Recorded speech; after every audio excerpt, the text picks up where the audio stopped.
ನಮಸ್ಕಾರ ಕರುನಾಡು, ನಾನು ನಿಮ್ಮ ಮಿಸ್ಟರ್ ಕನ್ನಡಿಗ.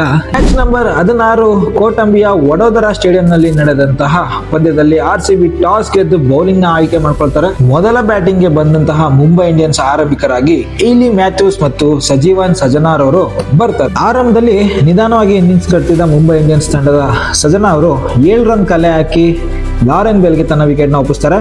ನಂತರ ಬಂದಂತಹ ನ್ಯಾಟ್ ಸೀವಿಯರ್ ಬ್ರಂಟ್ ಅವರು ಈಲಿ ಮ್ಯಾಥ್ಯೂಸ್ ಜೊತೆಗೂಡಿ 12 ಓವರ್ಗಳಲ್ಲಿ 131 ರನ್ಗಳ ಜೊತೆ ಆಟವನ್ನ ಕಟ್ತಾರೆ. ಇನ್ನು ಆಡಿರ್ತಕ್ಕಂತಹ 6 ಪಂದ್ಯಗಳಲ್ಲಿ 2 ಪಂದ್ಯವನ್ನ ಮಾತ್ರ ಗೆದ್ದು 4 ಪಂದ್ಯವನ್ನ ಸೋತಿರ್ತಕ್ಕಂಥ ಮುಂಬೈ ಪಾಲಿಗೆ ಇದು ನಿರ್ಣಾಯಕ ಪಂದ್ಯವಾಗಿರುತ್ತೆ. ಹಾಗಾಗಿ ನ್ಯಾಟ್ ಸೀವಿಯರ್ ಬ್ರಂಟ್ ಅವರು ಮೊಟ್ಟ ಮೊದಲ WPL ನ ಶತಕವನ್ನ ಬಾರಿಸ್ತಾರೆ. 82 ಪಂದ್ಯದ ನಂತರ WPL ನಲ್ಲಿ ನಾವು ಶತಕನ ನೋಡಬಹುದು. ನ್ಯಾಟ್ ಸೀವಿಯರ್ ಬ್ರಂಟ್ ಅವರು ಮೊಟ್ಟ ಮೊದಲ ಶತಕ ಬಾರಿಸಿದ ರೆಕಾರ್ಡ್ ನ ಅವರ ಹೆಸರಿಗೆ ಬರ್ಕೊಳ್ತಾರೆ. ಇನ್ನ ಈಲಿ ಮ್ಯಾಥ್ಯೂಸ್ ರವರ 56 ಹಾಗೂ ನ್ಯಾಟ್ ಸೀವಿಯರ್ ಬ್ರಂಟ್ ರವರ ಶತಕದ ನೆರವಿನಿಂದ ಮುಂಬೈ ಇಂಡಿಯನ್ಸ್ ತಂಡವು 199 ರನ್ಗಳನ್ನ ಕಲೆ ಹಾಕಿ 200 ರನ್ಗಳ ದೈತ್ಯ ಟಾರ್ಗೆಟ್ ಅನ್ನ RCB ತಂಡಕ್ಕೆ ಕೊಡ್ತಾರೆ. ಇನ್ನ RCB ಪರ ಬೌಲಿಂಗ್ ಮಾಡಿದಂತಹ ಲಾರೆನ್ ಬೆಲ್ 21 ರನ್ಗಳನ್ನ ನೀಡಿ 2 ವಿಕೆಟ್ ನ ತಗೊಂಡ್ರೆ ನದೀನ್ ಡಿಕ್ಲರ್ಕ್ 40 ರನ್ಗಳನ್ನ ನೀಡಿ 1 ವಿಕೆಟ್ ಅನ್ನು ತಗೋತಾರೆ.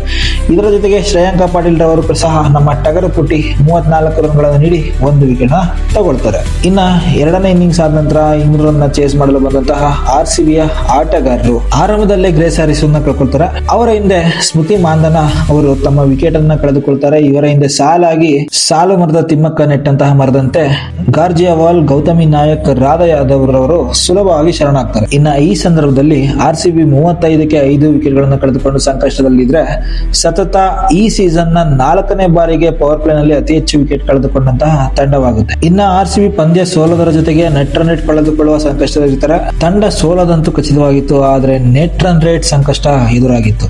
ಈ ಸಂದರ್ಭದಲ್ಲಿ ನಿಧಾನವಾಗಿ ಇನ್ನಿಂಗ್ಸ್ ಕಲೆ ಹಾಕುತ್ತಿದ್ದ ರಿಚಾ ಘೋಷ್ ಅವರು 18ನೇ ಓವರ್ ನಲ್ಲಿ ಸಿಡಿಲಬದ್ಧ ಬ್ಯಾಟಿಂಗ್ ಮಾಡೋಕೆ ಶುರು ಮಾಡ್ತಾರೆ. 18ನೇ ಓವರ್ ನಲ್ಲಿ ಅಮನ್ ಜೋತ್ ರವರಿಗೆ 3 ಬಾಲಿಗೆ ಬ್ಯಾಕ್ ಟು ಬ್ಯಾಕ್ 3 ಸಿಕ್ಸ್ ಗಳನ್ನ ಸಿಡಿಸಿ ರಿಚಾ ರವರು RCB ಗೆಲುವನ್ನ ಜೀವಂತವಾಗಿರಿಸ್ತಾರೆ. ಇವರ ಜೊತೆ ಅದೇ ಓವರ್ ನಲ್ಲಿ ಶ್ರೇಯಾಂಕ ಪಾಟೀಲ್ ರವರು 2 ಬ್ಯಾಕ್ ಟು ಬ್ಯಾಕ್ ಬೌಂಡ್ರಿಗಳನ್ನ ಬಾರಿಸಿ ನಂಬಿಕೆಯನ್ನ ಹುಟ್ಟು ಹಾಕ್ತಾರೆ. ಇನ್ನ ಕಡೆಯ ಓವರ್ ನಲ್ಲಿ 32 ರನ್ ಬೇಕಿದ್ದ RCBಗೆ 17 ರನ್ಗಳಷ್ಟೇ ಗಳಿಸಲು ಸಾಧ್ಯವಾಗುತ್ತೆ. ರಿಚಾ ಘೋಷ್ ಅವರು ತಮ್ಮ ಅಸ್ತಿತ್ವ RCBಗೆ ಎಷ್ಟು ಮುಖ್ಯ ಅಂತ 90 ರನ್ಗಳನ್ನ ಕೇವಲ 50 ಬಾಲ್ಗಳಲ್ಲಿ ಕಲೆ ಹಾಕುವ ಮೂಲಕ ಸಾಬೀತುಪಡಿಸ್ತಾರೆ. 50-60 ರನ್ಗಳ ಅಂತರದಲ್ಲಿ ಸೋಲಬೇಕಿದ್ದ RCB ಇನ್ನ ನೆಟ್ ರನ್ ರೇಟ್ ನಲ್ಲಿ ಭಾರಿ ಕುಸಿತ ಕಾಣಬೇಕಾಗಿದ್ದಂತ RCB ರಿಚಾ ಘೋಷ್ ಅವರ ಏಕಾಂಗಿ ಹೋರಾಟದಿಂದ ಕೇವಲ 15 ರನ್ಗಳ ಅಂತರದ ಸೋಲನ್ನ ಅನುಭವಿಸುತ್ತಾರೆ. ಇನ್ನ ಮುಂಬೈ ಪರ ಬೌಲಿಂಗ್ ಮಾಡಿದಂತಹ ಬೌಲರ್ಸ್ ಗಳಾದ ಶಬ್ನಿಮ್ ಇಸ್ಮಾಯಿಲ್ ರವರು 25 ರನ್ಗಳನ್ನು ನೀಡಿ 2 ವಿಕೆಟ್ ತಗೊಂಡ್ರೆ ಈಲಿ ಮ್ಯಾಥ್ಯೂಸ್ ರವರು 10 ರನ್ಗಳನ್ನ ನೀಡಿ 3 ವಿಕೆಟ್ ನ ತಗೊಳ್ತಾರೆ. ಇನ್ನ ಅಮೆಲಿಯಾಕರ್ ರವರು 37 ರನ್ಗಳನ್ನು ನೀಡಿ 2 ವಿಕೆಟ್ ನ ತಗೊಂಡ್ರೆ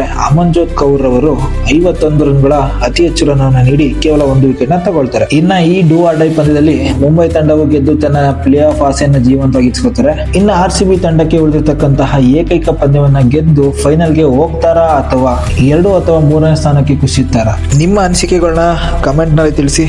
ಇದೇ ರೀತಿ ವಿಡಿಯೋಗಾಗಿ ಫಾಲೋ ಮಾಡಿ ಮಿಸ್ಟರ್ ಕನ್ನಡಿಗ.